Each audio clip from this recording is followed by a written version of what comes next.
आज हम बात करेंगे बेसिक मैथमेटिकल ऑपरेटर्स की। बेसिक मैथमेटिकल ऑपरेशंस जो है उसके बारे में थोड़ी चर्चा करेंगे, और जो बेसिक मैथमेटिकल ऑपरेटर्स होते हैं उसका यूजेस कैसे होता है।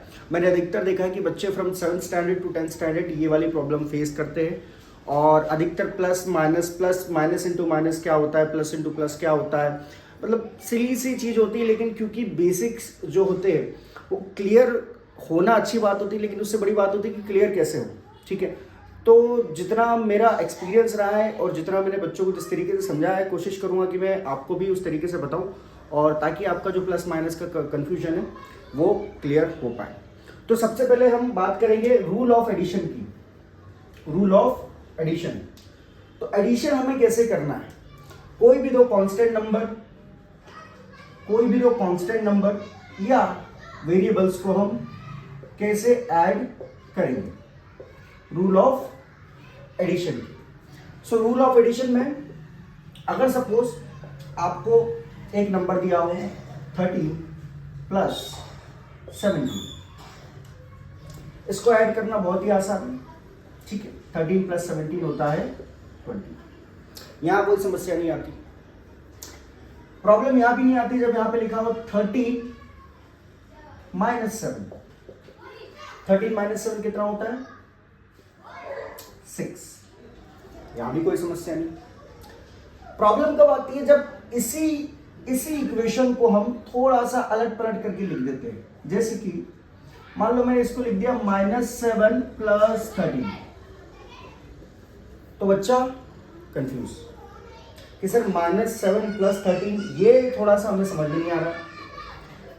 सिंपल सा इसका फंडा है, हमने कुछ नहीं किया, टर्म्स को रिप्लेस कर दिया, टर्म्स को हमने थोड़ा सा रीअरेंज कर दिया, आंसर तब भी हमारा 6 ही रहता है। तो जब भी अगर आपको ऐसी कंफ्यूजन हो तो माइनस वाले को हमेशा पीछे रखो, तो आधी प्रॉब्लम आपकी सॉल्व हो जाएगी। अगर तब भी आपकी प्रॉब्लम सॉल्व नहीं होती है तो सबसे बेसिक फंडा बता रहा हूं बेटा, अगर जब भी साइन ऑपोजिट हो, जैसे यहां प्लस दिया हो और यहां माइनस दिया हो, तो जब भी साइन ऑपोजिट हो उस केस में आपको यह देखना है कि सबसे बड़े वाले का साइन कौन सा है। सबसे बड़े वाले का साइन इसमें कौन सा है 13, तो 13 का हम लिख देंगे पॉजिटिव साइन। अब आप देखो, क्योंकि ये दोनों एक दूसरे के ऑपोजिट है, ये दोनों एक दूसरे के ऑपोजिट साइन में, तो ऑपोजिट साइन होने की वजह से क्या होगा, वैल्यू जो होगी उनकी क्या होगी, रिड्यूस होगी। तो रिड्यूस कितनी होगी, ये प्लस 13 है, ये माइनस है, तो -7 कर जाएगा, 7 रिड्यूस होगी, क्योंकि जो छोटा नंबर है वो रिड्यूस करेगा। तो छोटा नंबर जब 7 रिड्यूस करेगा तो आंसर क्या आएगा 6। साइन कैसे चेक करना है, जो बड़ा है उसकी चलेगी, उसका साइन लगेगा। अब इसी क्वेश्चन को हम अगर इस तरीके से देखें कि सर -13 प्लस 7 कितना होगा, -13 प्लस 7, सो -13 प्लस 7 में हमें देखना है कि इन दोनों में से बड़ा नंबर कौन सा है। इन दोनों में से बड़ा नंबर कौन सा है, एडिशन की बात कर रहा हूं बेटा, हमेशा ये रूल एडिशन के लिए एप्लीकेबल होगा, मल्टीप्लिकेशन का मैं आगे बताऊंगा। जब भी ऐसी सिचुएशन हो पहले ये देखो कि दोनों में से बड़ा कौन है। दोनों में से बड़ा कौन है 13 का साइन कौन सा है माइनस, तो 100% माइनस साइन लगेगा। अब क्या दोनों का साइन सेम है, नहीं सेम नहीं है, तो क्या होगा, दोनों को कैंसिल आउट करेंगे, दोनों को कैंसिल करेंगे, दोनों आपस में एक दूसरे को क्या करेंगे बेटा, रिड्यूस करेंगे। तो रिड्यूस करेंगे तो +7 इसमें से रिड्यूस हो जाएगा, तो कितना बचेगा -6। तो ये एक तरीका हुआ। दूसरी चीज हम इसको इस तरीके से भी देख सकते हैं, अगर कोई क्वेश्चन हो -13 -7 इज इक्वल्स टू व्हाट। अब इस सिचुएशन में आप देखोगे तो दोनों क्या है, नेगेटिव है, दोनों नेगेटिव है। अब साइन किसका लगेगा, ऑब्वियस सी बात है, दोनों नेगेटिव है तो नेगेटिव का साइन लगेगा। यहां तो कोई बड़े छोटे की बात नहीं होगी, क्योंकि दोनों नेगेटिव साइन है, दोनों की चलेगी बेटा, तो दोनों नेगेटिव है तो साइन लगेगा नेगेटिव। अब दोनों एक ही साइन के हैं बेटा, दोनों एक ही कम्युनिटी के, तो दोनों एक ही कम्युनिटी के होने की वजह से क्या हो जाएगा, एडिशन हो जाएगा। जैसे एक जैसे लोग आपस में मिल जाते हैं उसी प्रकार से इनका साइन सेम है, तो ये दोनों एक ही कम्युनिटी के, तो एक दोनों क्या हो जाएंगे बेटा, ऐड हो जाएंगे। तो 13 प्लस 7 कितना हो जाएगा 20। साइन क्यों लगा, क्योंकि दोनों सेम साइन के। वहीं पे फिर से हम इसको देखिए, अगर -13 है और ये +7 है, तो इसका आंसर क्या होगा, क्योंकि दोनों ऑपोजिट साइन के हैं तो रिड्यूस होगा, यहाँ पे सेम साइन के थे तो बढ़ गया था नंबर एक्चुअल, अब दोनों ऑपोजिट साइन के तो रिड्यूस होगा, जो बड़ा है उससे तो कम वैल्यू आएगी।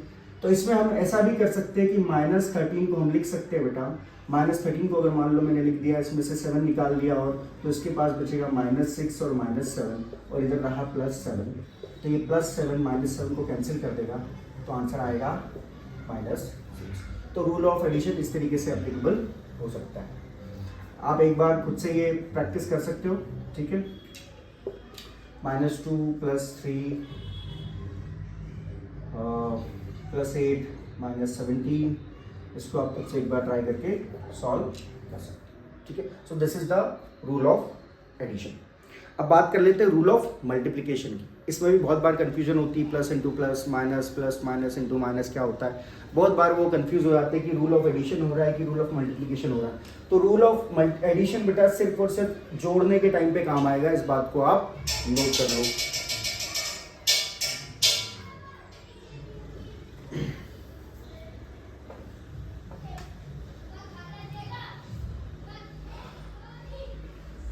अब बात कर लेते हैं रूल ऑफ मल्टीप्लिकेशन की। तो रूल ऑफ मल्टीप्लिकेशन में हमें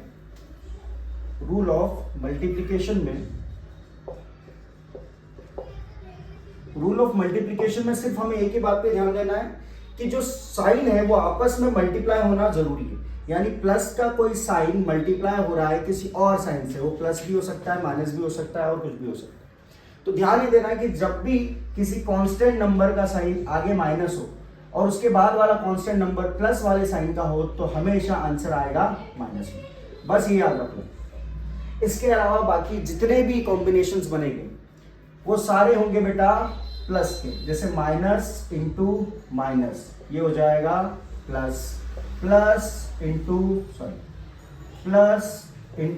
माइनस, प्लस इंटू माइनस ये भी क्या हो जाएगा, सॉरी ये तो माइनस है ही से, है ना, सेम कॉम्बिनेशन है बेटा ये, ठीक है, दोनों एक ही बात है, प्लस हो गया। एक और कॉम्बिनेशन है प्लस इंटू प्लस, तो ये भी क्या हो जाएगा प्लस। तो हमें क्या याद रखना है, दोनों एक ही बेटा, प्लस इंटू माइनस और प्लस इंटू माइनस दोनों एक ही, तो हम इसको मिटा भी दे तो कोई फर्क नहीं पड़ता।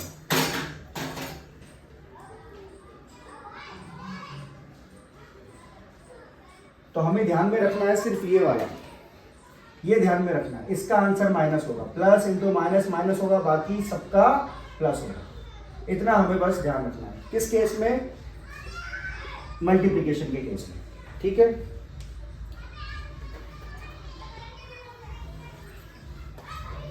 अब बात कर लेते हैं कुछ एग्जांपल से।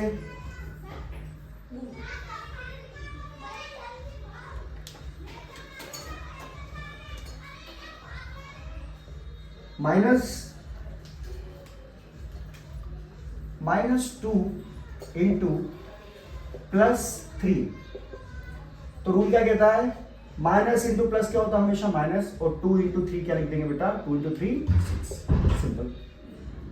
वहीं पे -2 इंटू -3, अब यहाँ पे देखना है दोनों का साइन क्या है, माइनस है तो माइनस इंटू माइनस क्या होगा प्लस, और फिर मल्टीप्लाई कर देंगे, 2 3 6, सिंपल।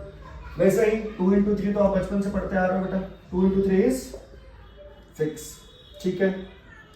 और अगर +3 हो, +3 into -2, again plus into minus क्या होता है माइनस, तो ये हो जाएगा 6। तो हमें बस ये ध्यान देना है कि मल्टीप्लिकेशन में जो रूल एप्लीकेबल होगा वो सिर्फ ये है, minus into plus is equal to minus, बस इतना याद रखना है। बाकी सारे केसेस में क्या आएगा, सारे केसेस में पॉजिटिव आएगा। कब, जब हम किसी दो कांस्टेंट नंबर को आपस में मल्टीप्लाई कर रहे होंगे। सेम चीज एप्लीकेबल होती है बेटा वेरिएबल्स के साथ भी। अगर यहाँ पे कोई वेरिएबल हो -a, यहाँ पे अगर कोई वेरिएबल हो b, तो b के सामने प्लस लगा हुआ है तो प्लस इंटू माइनस होगा माइनस, और ये हो जाएगा a b। अगर यहाँ -a है, यहाँ पे -b है, तो अगेन माइनस इंटू माइनस क्या होता है प्लस होता है, तो ये हो जाएगा ab। Again a into -b, तो यहाँ पे प्लस है तो प्लस इंटू माइनस क्या होता है बेटा माइनस, तो हो जाएगा -ab। बस ये ध्यान में रखना। सो इतनी सी बेसिक सी चीजें बेटा, आपको बस कंफ्यूज नहीं होना है कि आप मल्टीप्लाई कर रहे हो या आप एडिशन या ऐड कर रहे हो। ठीक है। सो नेक्स्ट वीडियो में मैं आपको बताऊंगा कि बॉडमास रूल कैसे एप्लीकेबल होता है, कैसे आपको अप्लाई करना है, क्योंकि अधिकतर क्वेश्चंस जो होते हैं वो बॉडमास के बेसिस पे पूछे जाते हैं 9th क्लास में, 7th 8th 9th और 10th में। तो स्पेशली जब आपके पास एक लंबा कैलकुलेशन हो तो आपको थोड़ा लॉजिक लगाना पड़ता है। अगर आपने बेसिक्स आपकी क्लियर किए हुए हैं तो ही आपका जो है बोर्ड एग्जाम्स, बोर्ड एग्जाम्स बोल रहा हूँ मैं, बट हायर क्लासेस में आपको बहुत ही आसानी होती है, क्योंकि अधिकतर बच्चे इसमें गलती करते हैं। और मैंने शायद 11th 12th में बच्चे देखे जिनको अभी तक ये कन्फ्यूजन है। 10th में तो है ही, कई सारे बच्चे हैं, बट 11th 12th में भी कुछ बच्चे जिनको ये कन्फ्यूजन है।